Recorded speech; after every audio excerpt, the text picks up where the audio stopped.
Oh, I've never heard that before. Oh, here's Laura. Cool.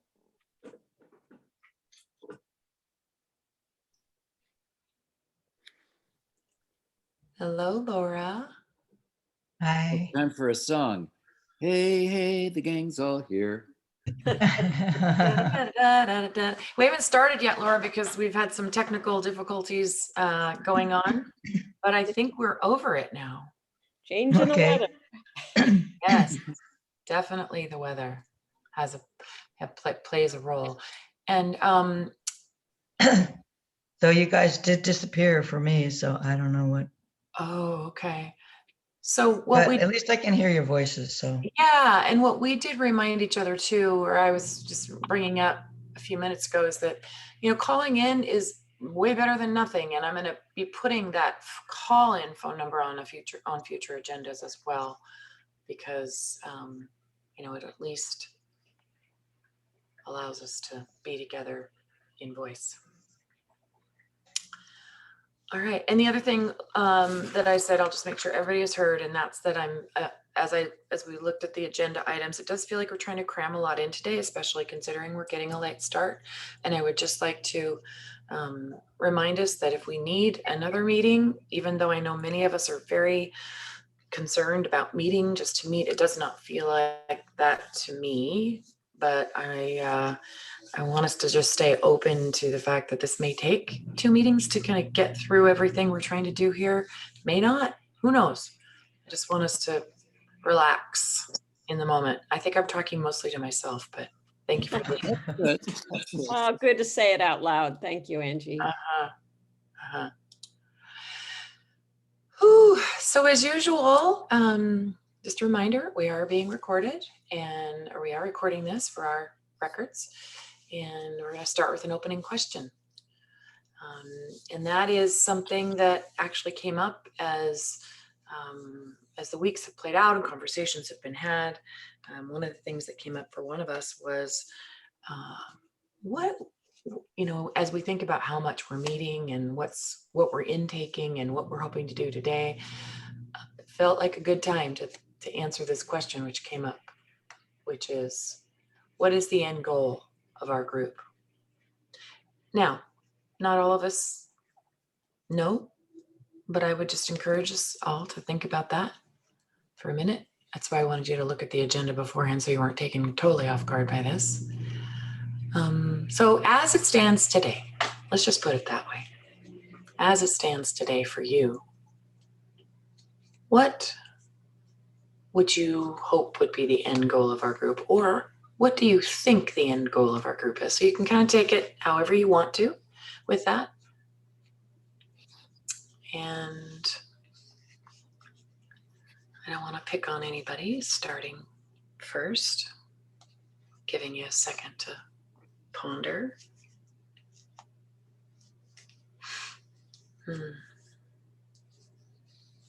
I'm happy to be an icebreaker. Go right ahead, Holly. Thank you. Right. So, you know, here I am down in California, and I will confess to a very self-serving agenda for me on this, but hopefully it's a win-win. I really want to bring conservation burial to California, and I know that I've got tons to learn. And I'm hoping that me showing up for this group and bringing the learner's agenda that I have to this group is of benefit to the group. And so I'm here for 2 reasons. One is to support this group in moving forward by bringing, you know, whatever well-informed questions I can, and also, you know, really hoping that what I learn within this learning community can benefit the forward motion in California. So ain't no hidden agenda. Thank you. We've suspected this about you, Holly.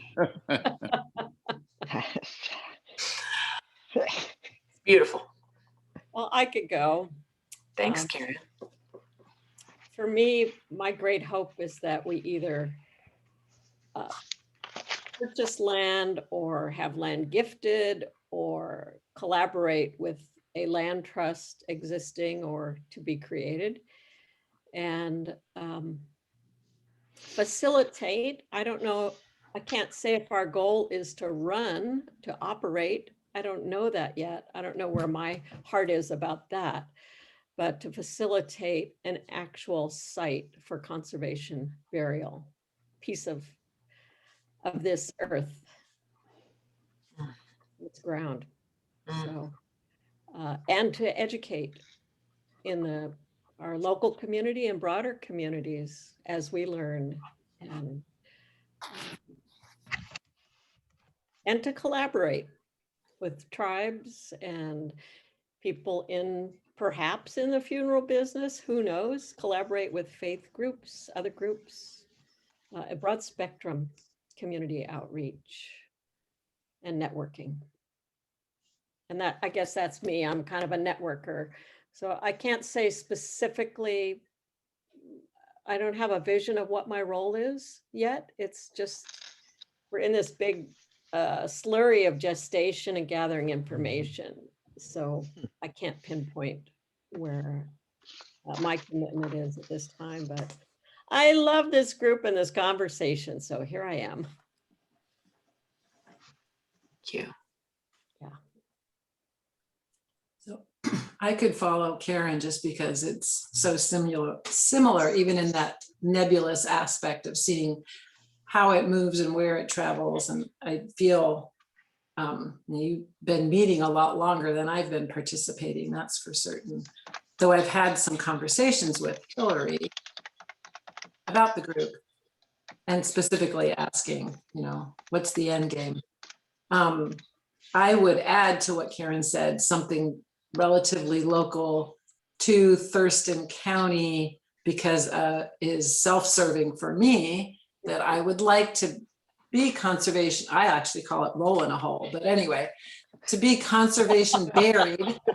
I just have this really graphic image of my body rolling, but anyway, I would like that to happen for me, but I would like it to be easy for my children, thus having it somewhat more local.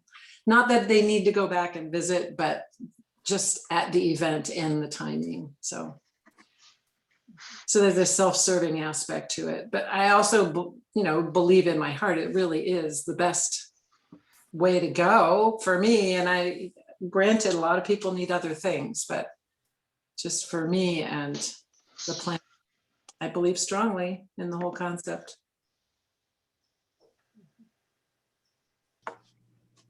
Thank you. Well, I'll give it a go too. I sort of boil it down to, I see this group as the sort of prime movers in establishing a conservation burial ground in the region. I don't know that we'll morph into I don't even know if I'll be part of whatever morphs into the next iteration to get that to happen. But I know that I'm committed to helping plant the seeds of having this happen, and that I want to see it happen within the next 5 years, because I think actuarially that'll fit for me, hopefully, and I want to be buried in one too, locally. Thank you.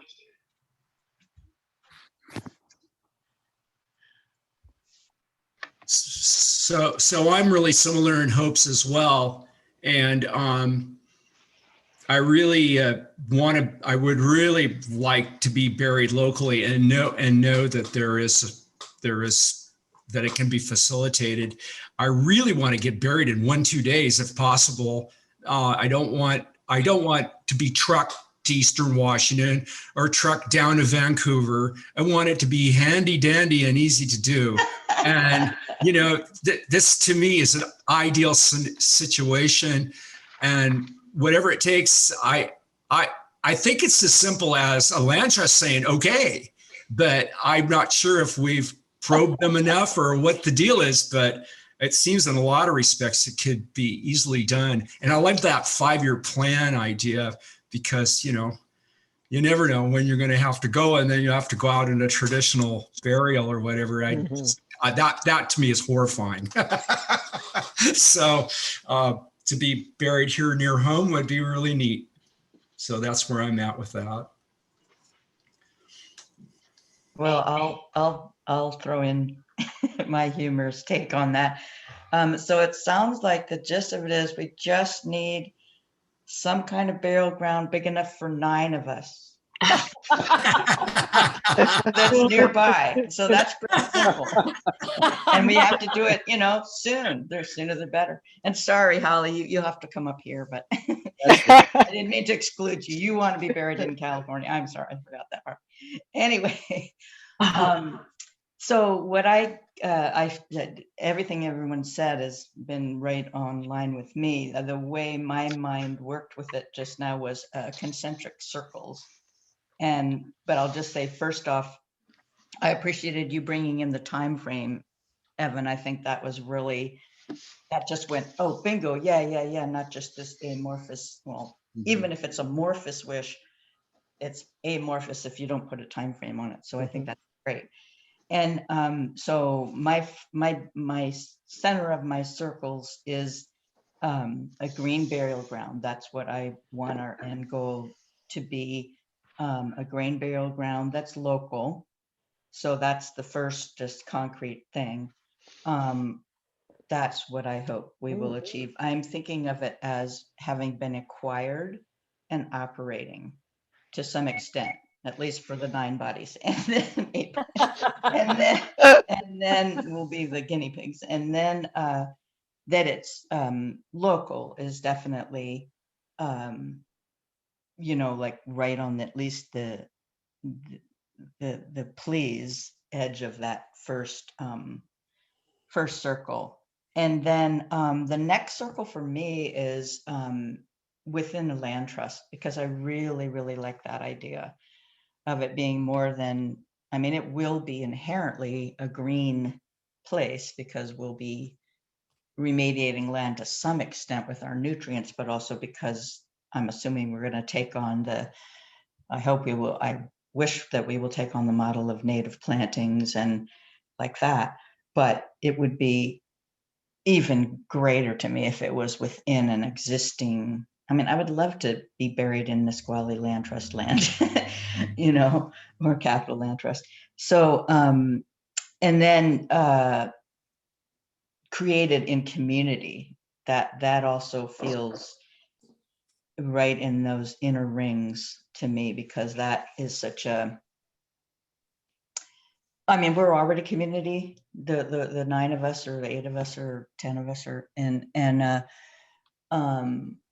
but I think that the whole idea of the cohesiveness, you know, in life, so we can feel more together in death kind of thing is, I don't know, I just think that would be fantastic. And whether that involves some education, great. I see education as kind of a satellite to me. And then maybe time frame wise, it could be something after the 5 years in my thinking, because I would get concerned that I would get too pulled, and that we would get too pulled if we got too extensively into education, but maybe it's more integral for other people.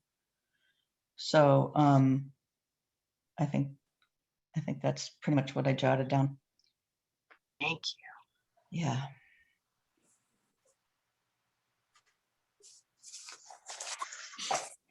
But Leanne, what did you say that made everybody laugh? You said rolling something. Rolling a hole.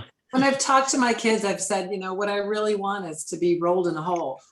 I mean, I have an image of me wrapped up in a sheet and tied up, and then you carry me in a blanket and let go of 2 sides, and whoop, I go in a hole. Okay, I just call it rolling a hole. Rolling hole. That's what we'll call our place, rolling hole. Oh my gosh. Rolling hole It acres. might be a little crude for some folks. I mean, yeah, it's sacred humor. We'll have our little secret names. Yeah. Has everybody had a chance to speak? You haven't. Not Hillary. No, and yeah. Angie. Yeah, so thank you. I love all of those images. For me, multi-use, I definitely want it to be a hiking land, a place for picnics, multi-faith, multicultural.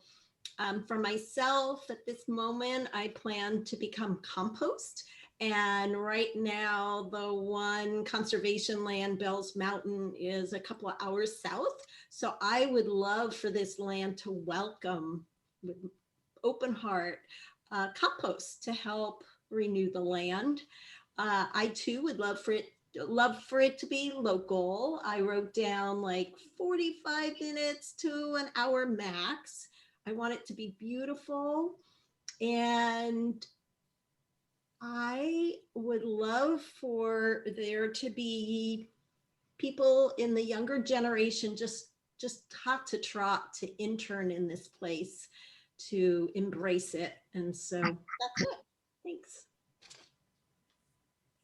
Oh, and one last thing. I really want us to create a fund, a community fund, to help people to afford this place who may not be able to. Yeah, Amen. Excellent. that's very good.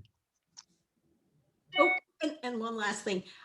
In looking at some of the conservation burial grounds, I have, just like Freddie, it took 3 years. There's another place near Pittsburgh that took 3 years. So my goal is in 3 years, I'd like for us to be up and running. Yeah. I'll amend mine, 3 to 5. Right on, everybody. Yeah. Carpe diem. Yeah. Tick tock, time is going. That would be a great name for a conservation burial. TikTok. Thinking carpet. Oh, Oh, carpe diem. Sorry. Yeah. Or it could be corpse diem.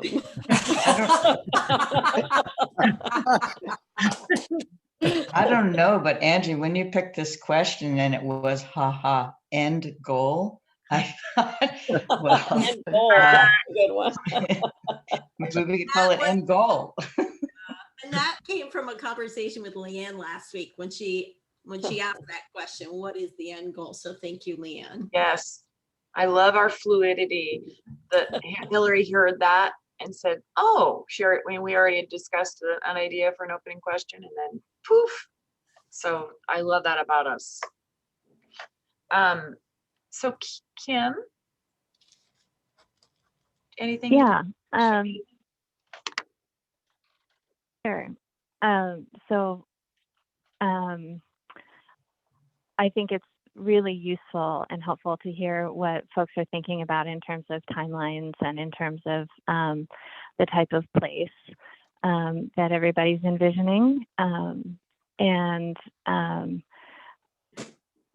Things are nebulous for me as well in terms of a role. And I don't know, I kind of get the sense that, my priority is with the land that I currently own. So I don't know if that's local enough or not. But in some capacity,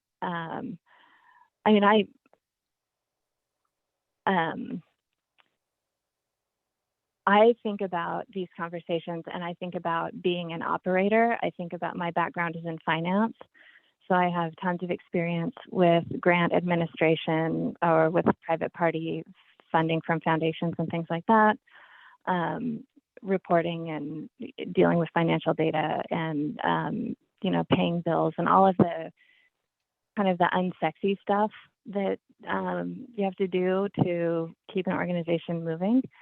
And I have a background in horticulture. So the thing that's giving the role that I'm playing right now that's tangential to what the group is wanting to do is I'm very active in, creating an inventory of the flora and fauna that are out there, what's native, what's not native, my personal values. I'm very much I kind of lean toward the more narrow view of conservation. So, you know, they talk about the location of where seed stock comes from.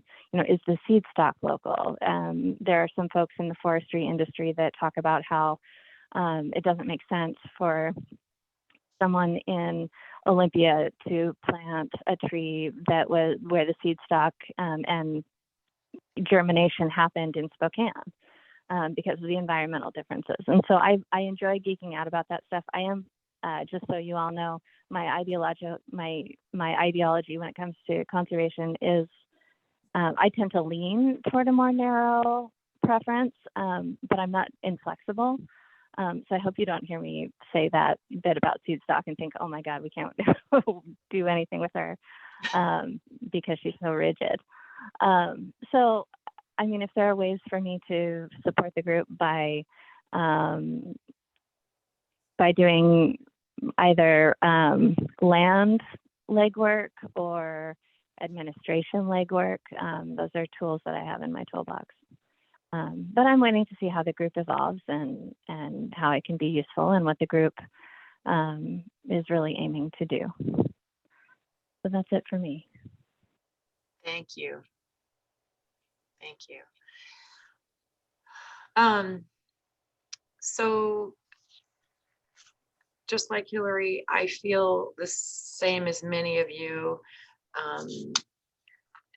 Again, selfish in nature, wanting to have a place that's closer than White Eagle, which is where I will be buried if I die today. I would love to restore a place that needs restoring. So if it isn't an ideal setting right now, is not that important to me. If it's not aesthetically pleasing at the moment, if I could be a part of improving that, but I don't have strong feelings about it if it were already beautiful. Mostly, I will echo what I heard Katrina Spade say as she was slogging through the early days of her vision, which is increasing options for people. That is really high on my list of when I think about a goal for what we're trying to do. If all we did was increase options, that would be a win in my mind. I really high on my list too is what I've heard Evan and Hillary both say, and many of you, about this being accessible to whoever wants it. Absolutely important to me. I don't have any, and we're kind of maybe jumping ahead, but I don't have any clear vision for my goal either. Some days I think that maybe I've already done what I came here to do, or what I didn't even know I was coming here to do. But I'm open to thinking otherwise as well. So just want to make sure I didn't forget anything. And I too love the timeline. I love thinking about it in terms of being ready for things as opportunities arise, because we are clear about where we want what we're wanting to do. So there's that. Holly had one other thing that she wanted to, an example she wanted to share. Well, yeah, and it's so interesting because of where the conversation has been headed, particularly since Kim started talking about geeking out on what I call the natural grid, restoring the natural grid. Last Friday, quite by chance, I was, I don't drive very far, but when I do, my radio comes on whatever NPR is saying. And last Friday, I heard this segment not once, but twice, having to do what's happened to the monarch butterfly population. And, you know, this where I live used to be somewhere that people would like make pilgrimages to come see the monarch butterflies, and they've almost entirely disappeared. And so there was this discussion going on NPR last Friday having to do with restoring natural grids so that the monarch butterflies have a place to be. And I went, aha, this is absolutely perfect. Creating a synergistic thing where many different needs are getting met at the same time. And, you know, Angie quoting Katrina is talking about increasing options. If we're increasing environmental options, not just for human beings, but also for other life forms, can you imagine a situation in which the natural grid was restored for the monarch butterflies? Think of the imagery of butterflies around death and dying. I mean, this was something that Elizabeth Kubler-Ross picked up from, you know, a wall of where children at Auschwitz had been drawing pictures of butterflies on the walls. If we create an atmosphere that restores the natural grids for a habitat for animals, and the people that are really wedded to doing that, and part of how it's sustained is by turning it into a burial ground. Yeah, for all creatures, exactly. You know, if we find other groups who have congruent interests, that we can put ourselves together. This isn't just about burial. This is also about restoring natural habitat and fostering the return of the natural grid to, yeah, just like Kim said, you know, don't bring in mycelium for someplace else because you want a mushroom burial suit, you know, because it doesn't belong here. And, you know, partnering with the local indigenous people who, you know, it's in their ancestry to know how to take care of a piece of land because they've been doing it for thousands of years. You know, if we really synergize with a whole series of congruent values that all support the same thing, that's the direction that I would love to see us going in. And that thing with the butterflies just galvanized it for me. Thank you. Thank you. Whew. Really appreciate all of that. Thank you so much. So the next thing that we're slated to talk about is the highlights and takeaways that we had from our time with Lee, Webster, and Jody. I'm secretly hoping that this is pretty quick, but if it's not, that's fine, because the next item on the agenda is who else needs to be at the table, which I personally am kind of excited about. So are we all okay with staying with the agenda and talking about Lee and Jody? You want to do that now? Is that okay? Thanks for your fluidity. I just wanted to say a little note that it feels like what we just did was akin to what I know and hope our retreat will be. It felt sort of, sorry, it felt very retreat-esque in that we were just talking from the feeling, I don't know, from that universe of joining our ideas, and it was really beautiful. And I think that the fact that we have so much joint, you know, we're in really beautiful agreement. So I think I really look forward to our retreat, and that felt like a moment of retreat. So thank you. So I have a question. Did we plan a retreat? I think I missed something.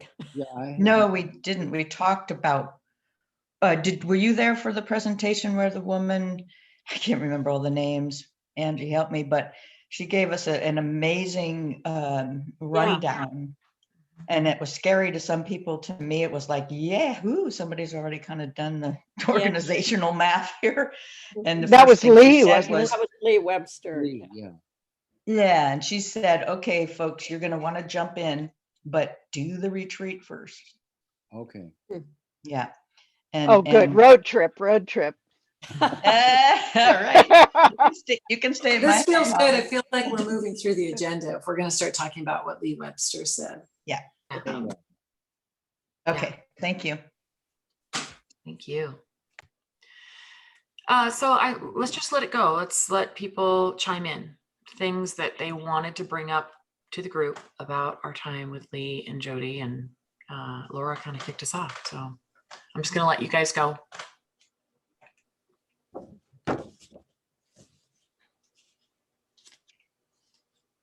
Oh, I'll jump in. So the first thing that was very exciting was the fact that she said we had already been through phase 1. I would say, though, I read through the notes and I saw in phase 1, there needs to be an agreement. And it feels like we just kind of did that. And then I love that phase 2 is hunting and gathering and visioning, which we certainly have also been doing. And then she really got into the nitty gritty, and coming from 30, 40 years of nonprofit and state government, words about boards and governance scares me. I love the fact that our group is organic in nature, and that's something I want to hold on to. I also really appreciate that there are examples coming to us that may have started with just a few folks. Let's see, I also have thought about the 501c3 versus 501c13 and really appreciate that we could become a 501c3.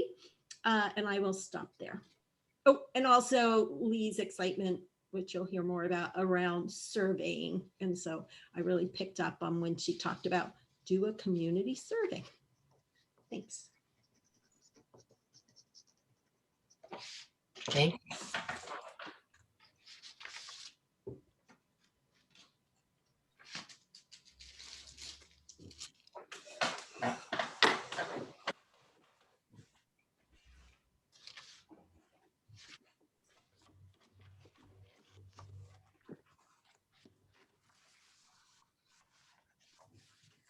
Well, I like, just in a nutshell, her idea of an elevator speech, of honing that down. That's a little mini goal that I'm pondering, or that I would love this group to ponder at some point as kind of values clarification. And we already started that multiple times, but it's coming to essence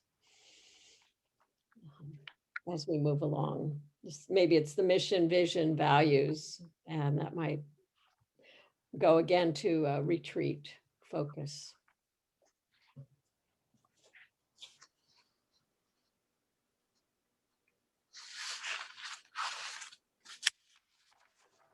I think it could be really productive to have sort of a mission statement. Just it's really easy to approach things in such fuzzy, nebulous ways. But when I hear timelines like 3 to 5 years, it's just like, oh no, that needs to be more focused, more organized in that sense.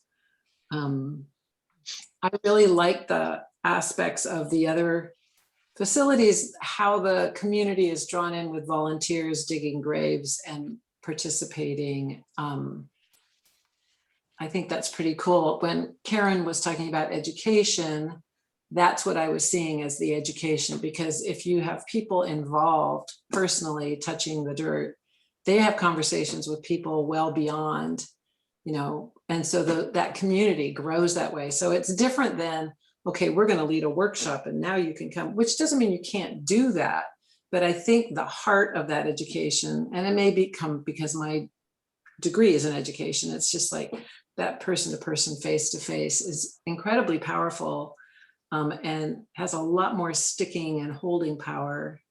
It can be frustrating to work at that pace, but I think it's significantly stronger and real learning that takes place. So having whatever this process is, include the public. I mean, Evergreen is right here. It's just so rich an environment for having youth involved. And that's vital because this is something you want to have exist for quite, you know, perpetuity. There is no, it's vital. You need that youthful energy. That's part of it.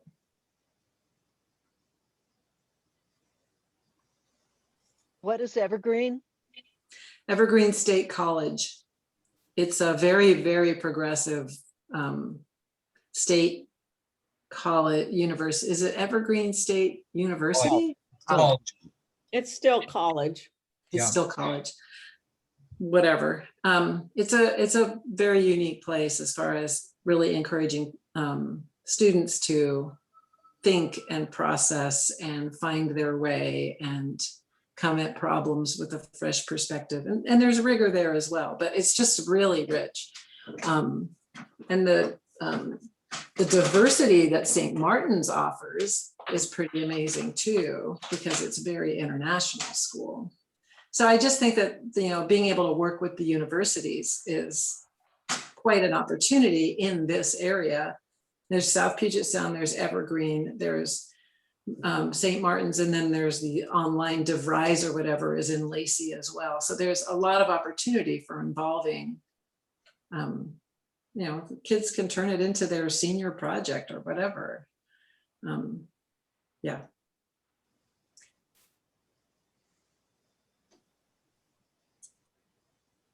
yeah. Plus digging those graves by hand is a lot of work. Mhm. Well, some places you can do it and some places you simply can't. I mean, locally here, we've got 2 cemeteries, and in one of them, we hand dig the graves, and the others we have to rent an excavator because it's just too rocky.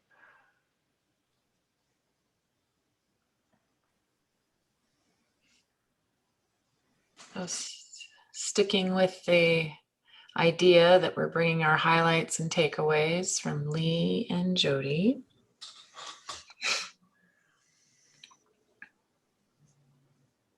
I was most impressed by Jody's visuals of having the cart go through the woods with people trailing behind, having the volunteers and family members seeing them actually decorating graves and, you know, putting their loved ones into the ground. It was very powerful for me. And it reminded me of what Fred had said about his organization being so volunteer driven, and the mistakes that he had made around, well, not he, the mistakes that his group had made in growing into a functional entity, and how richly resourced we are with Lee's knowledge and Jody's experience and Fred's experience. It just, all of it together gives me great comfort that there's so much expertise there that's buoying us up. We're not creating things out of nothing. And I know I created the Dispute Resolution Center, which still is a volunteer-driven agency to this day. And I know in the bottom of my my intestines how important it is to have that be part of the DNA of what I want to see happen.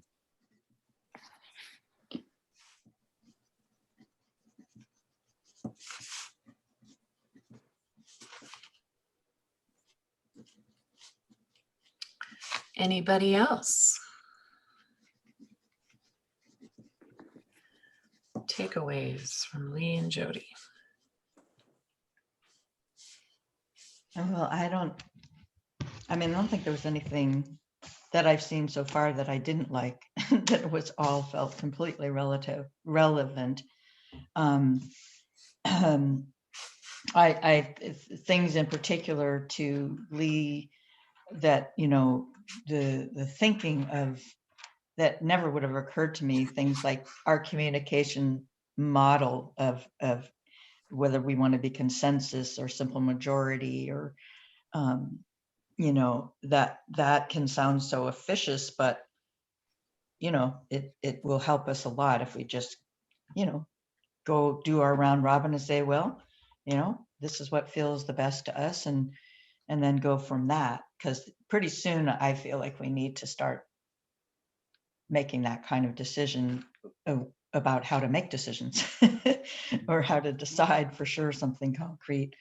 I just liked the way she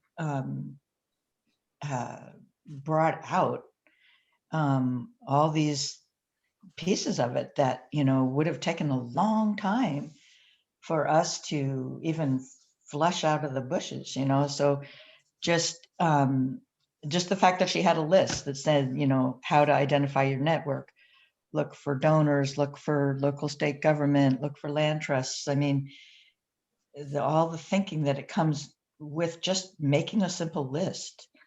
And so, yeah, those are just some things that I jotted down when I was listening to her, but I definitely would like to watch that recording again to glean even more. But and then all of the I'm a very visual person, so I think of it as 3 presentations: the White Eagle one and the Prairie Fred. I watched the video, and so I've seen 3 visuals of the way people in other places have done it, and they're just kind of like, yes, I want what that man's having, or you know, just so that's the best I can say, is that I mean, my take home is that all that we've exposed ourselves to so far has been perfect and extremely encouraging. Like you said, Evan, it's like we don't have any wheels we have to reinvent here. Yeah. And that's great. Yeah. Anyone going to feel cut off if we move on? Give it a second here. I'd just like to say we don't have to reinvent any wheels, but we have to figure out what kind of treads are appropriate to the ground we're rolling on. For sure. Yep. Yep.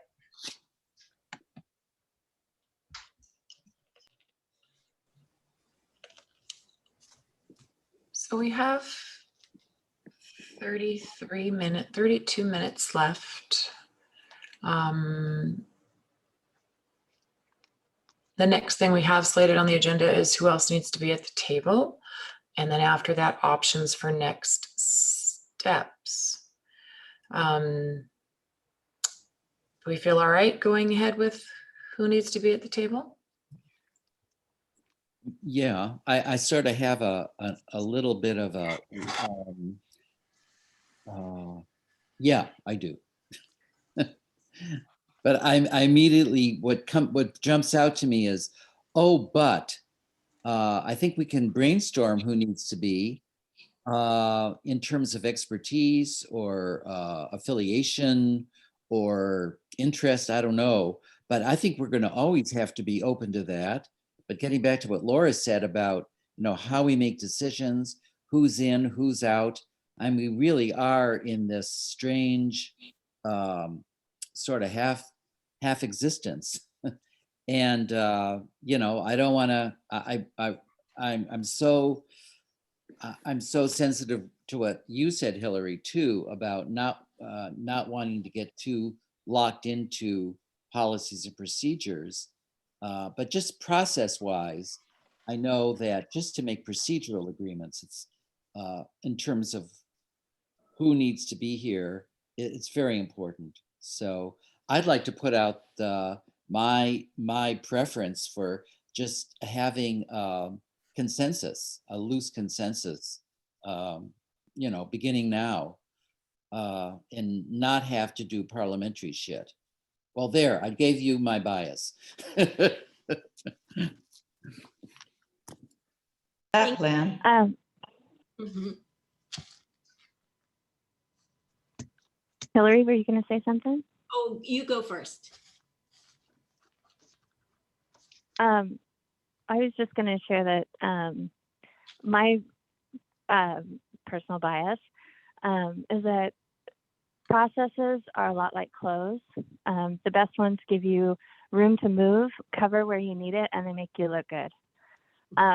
So I think a lot of times when people because my former professional life was about creating processes and making sure that processes held their integrity. And I think a lot of times bureaucracies, when they tweak their processes, they become slowly more and more constrictive over time. And that starts to bind. It means you don't have room to move. So that room to move piece is really important. And the best policies incorporate that. And you can be intentional about using language that allows, that intentionally protects and guards flexibility. At the same time, my personal bias is that there is value in having, some element of structure or scaffolding, or however you want to think about it. In part that protects folks who are not in a dominant position, and that can be, demographically not dominant or even just ideologically non-dominant. So I think sometimes that's important. But anyway, I just wanted to share that when it comes to decision-making avenues, whether it's consensus or whether it is another model, sometimes the type of decision can inform the type of tool that you use to come to an agreement. If the decision is something that's very time sensitive, sometimes, consensus is a beautiful thing, and sometimes time doesn't allow for that. So anyway, that's the junk that I had to say about all of that stuff. Thank you, Kim. Really appreciate that. And what I'd like to say, and thank you, Angie, for letting us talk kind of this intro to what your question was. I'm just feeling like, so we're 8 strong, and it's taken us some months to get here, and I'm feeling protective of our group and kind of what we are creating together. And so I want to acknowledge my own kind of resistance to bringing in new energies, new personalities, and just would ask that we look beyond just expertise, but a good meeting of heart, vision, mind. Thank you. Yes. Well, I think there'll be a lot of time for bringing in expertise as we need it, as we discover it as a group. And I have, at some point, the people that are here, I need to feel comfortable with and get to know better in order for this group to meld, for me personally. And I'm getting there slowly. So I don't have the need to bring in a lot of people. I was talking to Hillary about a friend of both of ours who was gone for a few years, and she's now back in town. And she's always been interested in death and dying. And she expressed a great interest. I have not talked to her, but my wife bumped into her yesterday evening at an occasion. It was actually a death occasion. And she expressed surprise and delight and interest. And I haven't even reached out to her, but I just brought it up to Hillary because we both know her. And I don't have any need to reach out to her at this point necessarily. But that's a good example of someone local who really possibly could have a lot to offer this group. And I'm sure there are several others that each of us knows. So, it's a tightrope. I don't know what to say about that, but that's an example. Here's another example I'll just put out there. Hillary and I originally started this group, and Angie joined us when Hillary and I brought in the rabbi from the local temple in trying to expand burial practices in the historic Jewish cemetery. For those of you who don't know, it's administered by the Masonic the Masonic Temple, who actually, I guess, owned the property. I don't know. It's very, the Jewish congregation here that controls the cemetery is really into a very complex symbiotic relationship with the Masonics. But the fact is that the Masonics lay down the law, and their law is, the whole 9 yards of a traditional vault and blah, blah cemetery. They would let me get buried in a shroud in the Jewish cemetery, but I would still need to be put into a vault, and probably they would need to dig it down 6 feet and blah, blah, blah. So that really turns me off. I want to see other alternatives. So Hillary and I are still working with the rabbi and approaching the Masonics, because there's some undeveloped land within their cemetery grounds. And we wanted to at least give them the opportunity to maybe have a natural burial section there where they wouldn't mow the grass and they wouldn't, blah, blah, blah. It's not as appealing to me as having a more discreet natural burial ground. But I sort of feel the need to at least go that route and give them the opportunity to say no. And at the same time, Hillary and I are working with Lee, who has been very, very generous in helping us get a survey, which we're still in the process of developing, to get the Jewish congregation to get feedback from them, to actually get data. What do most people in that community want and need, and do they even know about natural burial? Well, we know that they probably don't. But Hillary and I are convinced that once they know about this possibility, there'll be a lot of positive energy going toward it.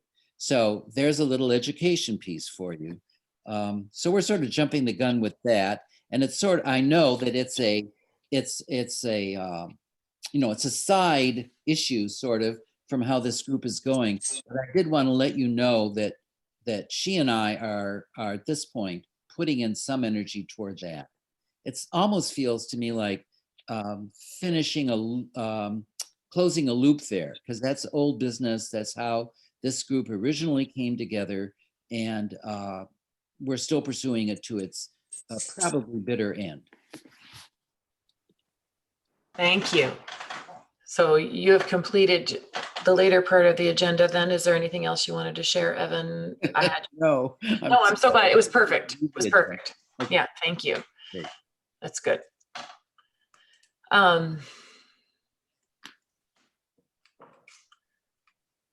Angie, if I could just interject a moment, I think, Evan, that what you're saying, on the one hand, it almost sounds to me like you're talking about this other person you're still dating, but to me, it feels more like there's a synergy that's happening, and that the collective consciousness is getting imbued with this understanding that, it's the old high tide raises every boat in the harbor kind of a feeling. So, I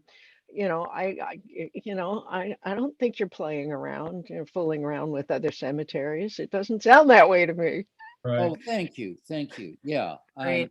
I'm trying to have integrity, and I guess I'm just letting you all know what I'm about here. It seems a little schizoid, but it's not, because I think everything that Hillary and I learned from closing this loop will bring back to this group, Right. and will be in good shape. Yeah. It sounds like very important work that you're doing, and what you just said, when you bring that back, we basically need to create a pro forma or a resume or a package to present. And once that's done, and through your experience, that's going to add a lot. And you might be just probing the waters. They may say, go to hell, but that's all valuable, every bit of it. Absolutely. Yeah. Thank you. Even the no, even if it is a no, that is of great value. Mhm. Absolutely. As we tell the story, and was community members here, we've already gotten a no. I mean, there's just power in that. So I Right. can agree more, Jean. Yeah. Absolutely. Thank you. Thank you for doing that work already. It's great. Mhm. Yeah. um, wow, so many different ways we could go with our. Oh, go ahead, Laura. I guess I'm just a little, I don't know, I was gonna say the word confused, but I guess I'm just wondering, I'm feeling like, so let's start doing something, like let's have our retreat. I mean, I've already like visualized a place to have one, and because I'm just thinking, what are we waiting for? I mean, I don't really want to just keep having Zoom meetings. Okay. That's just me. And so because even things like, okay, so is it basically to take any steps like start reaching out to conservation, like land trusts and stuff, to just even ask questions. I've like, no, Laura, don't dial that phone because this is a group process. But there's part of me that's very curious to just even initiate a conversation, Right. like just as a nobody, just call them. I don't have to be representing anything, just like, what's the possibility there? Yeah. And so you're looking at somebody who has plenty of time on her hands and who really this has become part of a raison d'etre right now. It's Yeah. really an endeavor that I'm really excited about. So I don't want to push my desire to actually move on anybody, but that's just where I'm feeling that Yeah. we're at. It's time to move. Yeah, I'd like to, honor your impatience. I think it's great, and also, I think part of the informality and resources that we have here is that I know that you and other people in this group have spoken about people. Some of us already know board members of one or two of these land trusts. And it'd be great maybe at a retreat to just put all our knowledge on the table and see maybe informal phone calls with relationships we already have are very important. And on the other hand, if there's any kind of a foot in the door, we do need a really nice presentation, Yes, we a do. formal presentation. So it's all part of the mix here. And I think that's great. Right. Did you want to respond, Laura? One thing I forgot to say is that as part of why I was getting a little confused was because we're talking about, so would the retreat be these people, us here, or would we already be starting to include, do we want to start including others in the very beginning of building our vision? I mean, I don't think many of us have thought about the retreat as much as you have, Laura, Okay. honestly. I know that's been a reoccurring thing that you've said. We haven't agreed that that's what we're doing. Sure, or that we're even going to do next. one, I guess. Yeah, I will say that I've had the same sort of thing in my head, that it feels like we might need a little outside help in Mhm. thinking about vision or mission goals. Maybe, I mean, how those things, I will tell you that those get mishmashed in my head. I've seen different processes. I don't know if any of you have ever heard of oh gosh, I'm not going to remember it. There's a 4-step process with 4 letters. I think I know what you're talking about, but I can't remember. Yeah. My point in that is that to me, it feels like we might need a little bit of outside guidance to kind of draw that stuff out versus us sitting down together, trying to pull this together. And Lee did give us the name of a person that I have had experience with. She's on the East Coast. Her name is escaping me. But I've watched her work, and she is amazing. I think, and she is in the death and dying world, but she's also a very skilled facilitator. I think she's hard. I don't know. Last I heard from her, she was kind of getting away from doing that work, but that was a couple years ago. So I know she would be awesome if she had the time. So let me just spit this out, and then you guys can kind of tell me what you think about it. I also, in my work in traffic safety, worked with an amazing facilitator who has since gone on. She's gotten her death doula training from the operation in Vermont. I can't remember the name of it. She is also very interested in all things death and dying. And I did talk to her a few weeks ago and just told her about this group and what we were doing, and asked her about her availability. And I would trust her implicitly because she is she gets to the core of things quickly. We had a very kind of diverse and difficult group that I watched her do amazing work with. So I do know of a few people, and I'm sure many of you maybe know of people that maybe have this expertise. The thing about these two is that they have some knowledge of what we're doing and an appreciation for what we're doing. So I just want to throw that out there. I mean, I know that hopefully, I think it feels maybe a little bit like this who else needs to be at the table is a little premature. I Right. think we all know that we're not the end all be all, and that there are other voices that need to be present, but maybe not quite yet. Does that sound right to anybody? That Yeah. would Right. sound right to me. Does it not sound right to anybody? Let's see some thumbs. Good old There is- thumbs yeah. work really well for consensus. Okay. Eugene, what about you? Are you a thumb? I'm a thumb up. Okay, cool. I couldn't see. Okay. So we're not saying there doesn't need to be anybody else at the table, but we've got enough on our table right now to move with. Right. So just given that, and given that we have 12 minutes left, should we talk right now about, do you feel like we need another hour and a half to get to the bottom of where we're going to go with this next?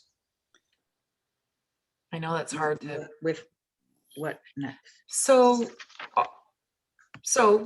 if I were wrapping this meeting up right now, I wouldn't know where we were. Yeah. So it feels like we just need one more, because we got stilted on time today because of our technical stuff. It just feels like if we have 11 minutes now, what are we going to do to help us understand what's next? So Laura, So- go ahead. It feels to me like what you're saying is that we haven't gotten to the call to action. Yes. We're still chewing our way to the call to action, and we're not Right. Getting there. yet, Right. but we're not there. We're getting there. We need to like maybe digest what this conversation a little bit and get together again and get all the way to the call to action. Can anybody go till 12:10 today? Okay, is there anybody that can't? I can't. Or- I can't. You can't, Jean? I can't. Okay. So I feel like we need to find another meeting time. Or you can go ahead without me. I'll be fine. I'll catch up. That wouldn't help us that much. I just was wondering if we had any flexibility with that. Does anybody else have thoughts about whether we should go till 12:10? I would rather schedule another hour and be more Okay. relaxed about it and more Okay. inclusive. Okay. Go ahead, Laura. But I would rather not be at a whole 2 weeks from now. Okay. Right. Okay. I could go next Monday. Again, So can I. same time would be fine. So can I. If we could start focusing on approach, that would be everything. You know, how we would package this up, but how it would look like your apparently friends or your associates that are skilled. I mean, we're talking about marketing and how we're going to land it on the lap of a land trust that might have stigma, you know, and it seems like these experts seem to have a really great way, because when I read about all these burials around here, offerings and cemeteries, they seem to approach the stigma part really well. I mean, I just get invited in without like a whole lot of weirdness, you know, so that's a real valuable marketing tool as far as, you know, entertaining that or introducing it to a land trust, for example. Okay. Go ahead, Karen. You're muted. You're muted. You're muted. There we go. I would like to say between now and next Monday, I would like to throw out that we share some email conversations, just if people are moved to, about continuing the idea about a retreat, places, times, purpose. I just want, yeah, duration. I would think, you know, half a day to a day. I feel like we need to gather to meld a little bit more and talk some more about just steps. And I don't necessarily feel we need a facilitator for a retreat. It's more a kind of meeting in person, sharing some more stories, energy, and maybe networking, the idea of sharing names of resources that we have personally and in the community, visioning. I think we're capable of that in a good way as we move towards mission statement and more formal 501c3, things like that. We might entertain a facilitator. That's just my personal preference. Okay. Yeah. I like that you called us informal, Evan, and I think we should enjoy our informalness while it's with us. And use it. You know, I don't want us to feel like, Laura, I don't like that you felt like you were hesitant. I mean, I know you weren't saying you were hesitant, but you were, you know, there's this hesitancy that you feel like you're, you know, I was like, no, I'd be like, do it. I mean, I want us all to kind of feel that way right now, that we will enjoy this, as Kim mentioned. The formality comes and the clothes start to fit tighter. Kim, will you tell me one more time? Comfortable, loose fitting. But tell me again about the clothes. That was just I know. something I came up with for a boss of mine who was super efficient, but she sometimes didn't value process the way I did. So processes are like clothes. The best ones give you room to move, cover where you need it, and make you look good. That's brilliant. It is. Thank you. So let's go back to Monday then. I love your ideas, Karen. The Monday the 31st, it's Memorial Day. How appropriate. Yeah, you just keep coming. Does it not work for someone? I'll have to move an appointment, but I think I should be able to do that. And we're going to keep it to an hour. Is that correct? I think all we need is an hour, one more Zoom hour to get a little more, you know, metabolized. And Karen, I love your idea of having an email conversation in the meantime for those who want to participate. At least it starts building that out a little bit, the idea of the retreat, which I love as well.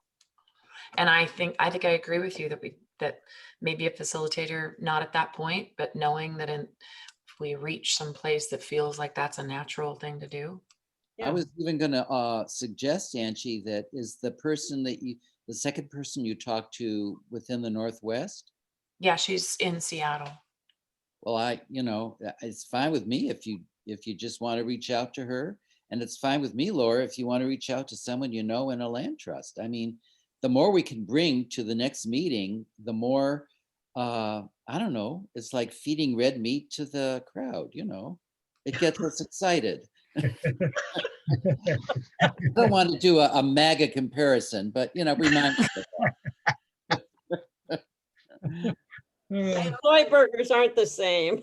No, not quite. I also really like Karen's idea of us each doing our homework of who do we know, who might be good contacts. And then I'm glad, and maybe somebody else would be up for working with me. By the time we'd have our retreat, we'd have a master list because there might be a couple of us who know the same people. Yeah, I'm into that. Cool. Great. Laura and Karen and Hillary are on it. Hands raised. Great. Did we agree on the same time for the 31st, 10:30, or let's just say 10:30 to 11:30? Sure. Okay, that's great. Perfect. Did we make an informal agreement that this is going to be the group for now? Is that right? Yeah. I think we did. And also spending time thinking about who we know. So in my mind, it's kind of two different things. Everybody that we know or organizations we're familiar with that could potentially play a role or that we could be talking to. And then different from that is who would need to be invited to as a part of this group. Yeah. Those are kind of two separate things in my mind. And there's a sort of a diffuse place in the middle because, for example, Lee's on our mailing list. So that means, like she's got access to our recordings and stuff, but I happen to know that her grandchildren just arrived today, so she's getting swallowed by that. But she's sort of somewhere in between there. I think maybe there's a lurkers category also. Yeah. Although that's fine to be a lurker, but I don't see Mhm. Lee as a member of this group in any way. I see her as a wonderful resource person, but not really as a member of the group. Mhm. Yeah. Really. Well, I feel sort of borderline myself because it's like there's going to come, it's like, is it feasible for me to show up for a one-day retreat? Does it really make sense? All of the logistics required to be there or not. And there's a way in which you guys at some point are gonna, like move with what you're moving with. And I've got something else going on down here, which is different than that. And so there's a way in which I'm a lurker who keeps showing up. Yeah. Yeah. Glad you do. Having a Please good keep- time. Please keep lurking. Yes. Totally. Whew, okay. We are 2 minutes away. We've got our date set. I think Well, we we should did good work. We did great work. Yeah, thank you again, Angie, for all your facilitation. Really. That's Absolutely. great. Thank you. Thank you. Yeah. Thank you. And I'll save the announcement about the conference till next week. I'm good. Are you sure? We've got a minute. Positive. Okay. Okay. All right. Bye-bye. Bye-bye, Thank you, everybody. everybody. Bye.